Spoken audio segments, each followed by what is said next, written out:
సంస్థాపయామి.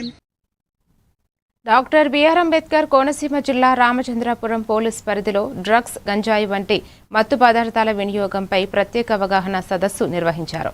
ముఖ్య అతిథిగా పాల్గొన్న జిల్లా ఎస్పీ రాహుల్ మీనా ఐపీఎస్ మాట్లాడుతూ యువత మత్తు పదార్థాలకు దూరంగా ఉండాలని పిలుపునిచ్చారు. సుమారు 70 మంది పాత నేరస్తుల రక్తం, మూత్ర నమూనాలు సేకరించి పరీక్షలు నిర్వహించి అవసరమైతే కౌన్సిలింగ్కు పంపిస్తామని తెలిపారు. కార్యక్రమంలో పోలీస్ అధికారులు, వైద్యులు పాల్గొన్నారు. మనము ప్రీవియస్ ఆఫెండర్స్ ఏదైతే ఉన్నారో ప్రీవియస్గా ఇన్వాల్వ్ అయిన వాడు నడక కానీ అన్నీ మారిపోతాయి అన్నమాట. ఈ ప్రభావం కొన్ని గంటల పాటు మనలో ఉంటుంది. అలాగే శారీరక లక్షణాల్లో గుండె వేగం పెరగడం. అందరికీ నమస్కారం అండి. ఈరోజు మనము మన గాంజా వ్యతిరేకంగా ప్రోగ్రాం భాగంగా ఇది మన రామచంద్రపురం స్టేషన్ లిమిట్స్లో ఇది ప్రోగ్రామ్ ఏర్పాటు చేయడం జరిగింది.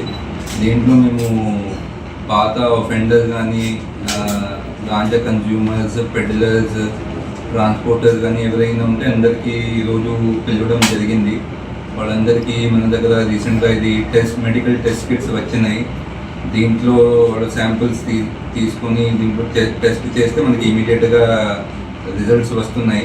కొంత ప్రీవియస్ ఆఫెండర్స్కి పిలిపించి ఈరోజు టెస్ట్ చేస్తున్నాం. ఎవరైనా దీంట్లో పాజిటివ్ రిజల్ట్స్ వస్తే మన సైడ్ నుంచి, పోలీస్ సైడ్ నుంచి వాళ్ళందరికీ కౌన్సిలింగ్ ఇస్తున్నాం.